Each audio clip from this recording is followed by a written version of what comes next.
आज हम करेंगे चैप्टर 1 की एक्सरसाइज नंबर 1.2। इसका क्वेश्चन नंबर 1 है represent these numbers on the number line.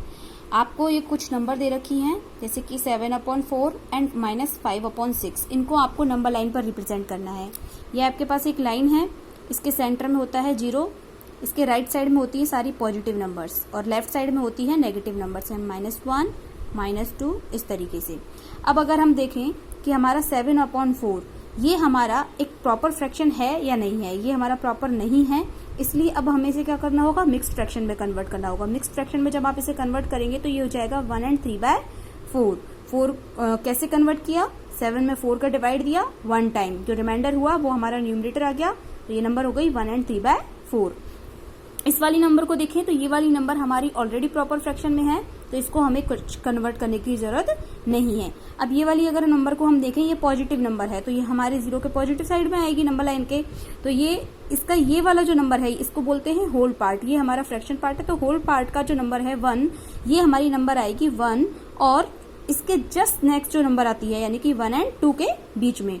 तो 1 and 2 के बीच में हम देखेंगे कि कितने पार्ट्स करने हैं हमें, 4 पार्ट्स, क्योंकि यहाँ डेनोमिनेटर क्या है 4, तो इसके 4 पार्ट करोगे 1 2 3 और 4th हमारा ये खुद 2 है। तो अब इसको काउंट करोगे, जो हमारा न्यूमरेटर है वो हमें काउंट करना है, तो 1 2 3, तो ये वाली नंबर हो गई हमारी क्या 7/4। हमें क्या करना होता है, इस वाली नंबर को देख करके पता करना होता है कि हमारी जो ये पूरी नंबर है, ये रेशनल नंबर है, वो किन दो नंबर्स के बीच में आएगी। तो ये नंबर आ गई 1 और 2 के बीच में। उसके बाद हम अपने ये फ्रैक्शन वाले पार्ट को देखेंगे, इसमें जो डिनोमिनेटर होता है उतने हमें उसके पार्ट्स करने होते हैं और जो न्यूमरेटर होता है उतने नंबर हमें काउंट करने होते हैं। उतने पार्ट्स के बाद फिर हमारी ये नंबर आ जाती है। अब इसको देखेंगे -5/6, ये हमारी क्या है, प्रॉपर फ्रैक्शन है और प्रॉपर फ्रैक्शन हमेशा 0 और 1 के बीच में ही आती है। ये हमारी नेगेटिव नंबर है तो ये आएगी 0 और -1 के बीच में। अब इसके कितने पार्ट्स करने हैं हमें, 6, तो 1 2 3 4 5 और ये हो गया हमारा 6। काउंट करेंगे 0 की साइड से 1 2 3 4 5, तो ये हो गया हमारा -5/6। ठीक है। अब देखते हैं question number 2। Represent -2/11 -5/11 -9/11 on the number line. ये हमारी एक लाइन है, इस पर हम नंबर्स रिप्रेजेंट कर देते हैं। 0 इधर हो जाएंगे सारे पॉजिटिव नंबर्स, 1 2, ये सारे हमारे नेगेटिव हैं, तो हमारे ये सारे नंबर कहाँ आएंगे, लेफ्ट साइड में आएंगे, तो इनकी हमें जरूरत नहीं है। तो ये कर देते हैं यहाँ पे -1। एक चीज और दिखे आपको कि ये वाली जो नंबर हमारी है ये है सारी प्रॉपर फ्रैक्शन। इसका मतलब ये सारी की सारी नंबर जो हैं वो हमारी 0 और -1 के बीच में ही आएंगी। तो हम इसको एक काम करते हैं, थोड़ा बड़ा ले लेते हैं, हम इसको थोड़ा बड़ा लेंगे, यहाँ ले लेते हैं -1, ये हो गया -2। अब 0 और -1 के हमें कितने पार्ट्स करने हैं, जो इसका डिनोमिनेटर है 11, इसके 11 पार्ट्स करेंगे, 1 2 3 4 5 6 7 8 9 10 और 11th हमारा खुद है। अब देखेंगे सबसे पहले -2/11, इधर से काउंट करना स्टार्ट करेंगे 1 2, तो ये हो गया हमारा क्या -2/11। सेकेंड नंबर है हमारी -5/11, तो हम 5 नंबर काउंट करेंगे, 1 2 3 4 5, तो ये वाली नंबर हमारी क्या हो गई -5/11। और हमारी थर्ड नंबर है -9/11, तो इसको 9 काउंट करेंगे, 5 तो यहाँ तक हो ही गया था, 6 7 8 9, तो ये वाला नंबर हो गया -9/11। अब क्वेश्चन नंबर 3 देखते हैं। Right 5 rational numbers which are smaller than 2। हमें 2 से छोटी 5 रैशनल नंबर्स राइट करनी है। तो 2 से छोटी 5 रैशनल नंबर्स क्या होंगी, तो इसके लिए पहले आप नंबर लाइन देखिए। आपके पास ये है 0, इधर 1 2 3 4, इधर हम देखें -1 -2 -3 -4, इस तरीके से हमारी ये नंबर्स हैं। तो एक बात बताइए, हमारे ये जो 2 है इसके लेफ्ट साइड में जितनी भी नंबर्स हैं वो सारी इससे छोटी ही होंगी, क्योंकि इधर डिक्रीजिंग ऑर्डर में होते हैं और राइट साइड में होते हैं इंक्रीजिंग ऑर्डर में। तो ये सारी जो नंबर हैं, ये रैशनल नंबर दिख रही हैं, ये हमारी 2 से छोटी हैं, तो इन सबको ही हम लिख सकते हैं स्मॉलर देन 2 में। तो ये 1 0 -1 -2 एंड -3, ये हमारी क्या हो गई 5 रैशनल नंबर्स हो गई जो कि 2 से छोटी हैं। तो इसका आंसर क्या हो जाएगा 1 0 -1 -2 -3। चलिए अब क्वेश्चन नंबर 4 देखते हैं। Find 10 rational numbers between -2/5 and 1/2। अब ये हमारी क्या है, फ्रैक्शन में है, रैशनल नंबर है, इसके बीच में हमें नंबर फाइंड करनी है। तो इसके लिए अब हम सीधे डायरेक्ट नंबर लाइन का यूज नहीं कर सकते हैं। तो इसके लिए अब हम पहले क्या करेंगे कि इन नंबर्स के जो डिनोमिनेटर हैं इनका एलसीएम फाइंड करेंगे। तो अगर हम देखें इनके डिनोमिनेटर्स क्या हैं, 5 एंड 2, तो इनका एलसीएम क्या हो जाएगा, एलसीएम ऑफ 5 एंड 2 क्या होगा, 10। तो अब हमें क्या करना है, इन दोनों नंबर्स को 10 के इक्वल में बनाना है, इनके डिनोमिनेटर को। तो अगर आप देखें, मैं कहूं कि यहाँ इसका डिनोमिनेटर 10 है, तो ये 10 कैसे आएगा, जब हम 5 को 2 से मल्टीप्लाई करेंगे। 5 को 2 से मल्टीप्लाई करोगे तो हमें इसके न्यूमिनेटर को भी 2 से मल्टीप्लाई करना होगा। तो ये नंबर हो गई हमारी -4/10। सेम ऐसे ही अगर हम 1/2 के लिए देखें, इसे जब हम 10 के इक्वल में बनाएंगे तो उसके लिए हमें 2 को क्या करना होगा, 5 से मल्टीप्लाई करना होगा। और जब 2 को 5 से मल्टीप्लाई करोगे तो 1 को भी आपको किससे मल्टीप्लाई करना होगा, 5 से। तो ये नंबर हो जाएगी हमारी 5/10। अब आप देखिए कि क्या जब हमारे डिनोमिनेटर इक्वल हो गए हैं तो अब हमें और कुछ नहीं देखना, हमें देखना है बस कि हमारी जो दो न्यूमिनेटर आए हैं -4 एंड +5, इन दोनों के बीच में हमारे 10 रैशनल नंबर्स बनते हैं या नहीं बनते हैं। तो आप काउंट करोगे, -3, -2, -1, 0, 1, 2, 3, 4, हमारे टोटल 10 नंबर्स नहीं हो रहे हैं। तो अब क्या करेंगे, अब हम इन नंबर्स को थोड़ा सा और बड़ा करेंगे। इन नंबर्स को बड़ा करने के लिए मैं क्या करूंगी कि मैं इनको सेम नंबर से, अब चूंकि हमारा जो डिनोमिनेटर है वो इक्वल हो चुका है तो हम इसे चेंज नहीं कर सकते हैं। तो मैं क्या करूंगी, इनको किसी सेम नंबर से दोनों को मल्टीप्लाई करूंगी। तो -4 को 2 से मल्टीप्लाई करोगे तो 10 को भी आपको 2 से मल्टीप्लाई करना होगा। तो ये हो गया -8/20। सेम ऐसे ही इस वाले नंबर को देखें, इसे भी हम 2 से ही मल्टीप्लाई करेंगे ताकि हमारा डिनोमिनेटर डिफरेंट ना हो। ये हमारा 20 है तो ये भी 20 ही हो जाए, तो ये हो जाएगा 10/20। अब अगर हम देखें -8 और +10 के बीच में हमारे 10 रैशनल नंबर आते हैं या नहीं आते हैं। तो -7, -6, -5, -4, -3, -2 अपॉन 20, 20,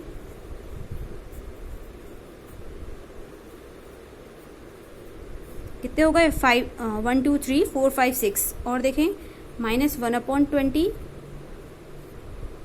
ये हमारा 0, 1/20, 2/20 कितने हो गए, 3 एंड 3 6 एंड 2 8 और 2 10। ये हमारे कितने हो गए, 10 रैशनल नंबर्स हो गए। अब हम देखेंगे क्वेश्चन नंबर 5। क्वेश्चन नंबर 5 है, फाइंड 5 रैशनल नंबर्स बिटवीन। सबसे पहले दे रखा है हमें 2/3 एंड 4/5। इसमें हम क्या करेंगे, वही पहले 3 और 5 का एलसीएम फाइंड करेंगे। तो एलसीएम क्या हो जाएगा हमारा, एलसीएम हो जाएगा हमारा 15। इसके बाद अब हम क्या करेंगे, इनके जो डिनोमिनेटर हैं उनको 15 के इक्वल में बनाएंगे। तो ये हो जाएगा 2/3 को 15 के इक्वल में बनाने के लिए हमें क्या करना होगा, 5 से मल्टीप्लाई करना होगा। तो ऊपर वाली नंबर भी 5 से मल्टीप्लाई होगी, तो ये हो जाएगा 10/15। सेम ऐसे ही अगर हम 4/5 को देखें तो 4/5 को किससे मल्टीप्लाई करें कि ये 15 के इक्वल में बन जाए। तो ये हमारा 3 से मल्टीप्लाई होगा, तो ये 3 से मल्टीप्लाई होगा, तो ये भी हमारा 3 से मल्टीप्लाई होगा, ये हो जाएगा 12/15। अब अगर हम देखें कि हमारे जो ये दो नंबर आए हैं 10/15 एंड 12/15, इन दोनों के बीच में 5 रैशनल नंबर नहीं आते हैं। तो 5 रैशनल नंबर बनाने के लिए हम क्या करेंगे, इनको किसी सेम नंबर से मल्टीप्लाई करेंगे। तो अगर मैं इनको 2 से मल्टीप्लाई करती हूँ तो मुझे पता है कि 10 को 2 से मल्टीप्लाई करने पर आता है 20 और 12 को 2 से मल्टीप्लाई करने पर आएगा 24। 20 और 24 के बीच में भी हमारे 5 रैशनल नंबर नहीं आते हैं। तो अब हम क्या करेंगे, हम किसी और नंबर से मल्टीप्लाई करेंगे। हम इसको 3 से मल्टीप्लाई करके देखते हैं, ये हो जाएगा 30, ये हो जाएगा 36। इनके बीच में 5 रैशनल नंबर आ रहे हैं, तो इसको भी 3 से मल्टीप्लाई किया, इसको भी 3 से मल्टीप्लाई कर दिया। एक बार डिनोमिनेटर जब हमारा इक्वल हो जाता है तो हम उन्हें डिफरेंट नंबर से मल्टीप्लाई नहीं करेंगे। ये हो जाएगा हमारा 30/45 और ये हो जाएगा हमारा 36/45। अब अगर हम देखें तो इसके बीच में 31/45, 32/45, 33/45, 34/45 और ये हो गया 35/45। ये हमारे 5 रैशनल नंबर हो गए जो कि 2/3 एंड 4/5 के बीच में आते हैं। अब क्वेश्चन नंबर 2 देखिए हम इसका, -3/2 एंड 5/3। वही 2 और 3 का हमें क्या लेना है, एलसीएम लेना है और एलसीएम क्या हो जाएगा इसका 6। अब हम देखें -3/2 को हम मल्टीप्लाई करेंगे 3/3 से, ये हो गया -9/6। ऐसे ही 5/3 को हम किससे मल्टीप्लाई करेंगे, 2/2 से, तो ये हो जाएगा 10/6। अब हम देखें हमारा डिनोमिनेटर सेम हो चुका है, -9 और 10 के बीच में काफी नंबर्स आती हैं, तो इसके बीच में हमें 5 रैशनल नंबर फाइंड करनी है। तो आप कोई भी लेफ्ट साइड की जो नेगेटिव नंबर है वो लिख दो, चाहे पॉजिटिव नंबर लिख दो, आपकी जो इच्छा है। हम लिख देते हैं, मान लो -8/6, मैंने लिख दिया -7/6, 0 या फिर 7/6 या 8/6। इस तरीके से हमारे पास क्या आ गई, 5 रैशनल नंबर्स आ गई। अब हम देखते हैं question number 6, right 5 rational numbers greater than -2। आपको बस -2 से बड़ी नंबर जितनी भी हैं वो उसमें से 5 नंबर लिखनी है। तो -2 से बड़ी कौन कौन सी हुई, -1, 0, 1, 2, 3। ये सारी हमारी क्या हैं, -2 से बड़ी नंबर हैं और ये रैशनल नंबर्स हैं। तो ये इसका आंसर हो गया। क्वेश्चन नंबर 7 देखें, find 10 rational numbers between 3/5 and 3/4। 3/5 और 3/4 में हमारा जो डिनोमिनेटर है वो क्या है, 5 और 4। 5 और 4 का एलसीएम क्या हो जाएगा, 5 और 4 का एलसीएम हो जाएगा 5 और 4, क्या होगा 20। अब हमें इन नंबर्स को 20 के इक्वल में बनाना है, तो 3/5 को हम मल्टीप्लाई करेंगे 4/4 से, तो ये हो गया 12/20। इस वाली नंबर को अगर हम देखें 3/4, इसको हम करेंगे 5/5 से, तो ये हो गया 15/20। 12 और 15 इन दोनों के बीच में 10 रैशनल नंबर्स आ सकती हैं, नहीं आ सकती। तो अब हम इन्हें मल्टीप्लाई करें, किससे मल्टीप्लाई करें, 2 से मल्टीप्लाई करेंगे तो ये 24 होगा, ये 30 होगा। 24 और 30 के बीच में भी हमारे पास 10 रैशनल नंबर नहीं आती है। मैं इसको 3 से मल्टीप्लाई करती हूँ, 36, और ये हो जाएगा 45। 36 और 45 के बीच में अगर हम देखें तो भी हमारी 10 नंबर रैशनल नंबर नहीं होंगी। तो अब हम इसे करेंगे 4 से मल्टीप्लाई, 4/4 मल्टीप्लाई बाय 4/4। इसको देखोगे ये क्या हो जाएगा, ये हो जाएगा 48/80 और ये हो जाएगा 60/80। अब देखिए 48 और 60 डिनोमिनेटर तो हमारा इक्वल है ही, हमें सिर्फ 48 और 60 के बीच में देखना है 10 रैशनल नंबर्स। तो ये हो जाएंगी हमारी 49/80, 1/80,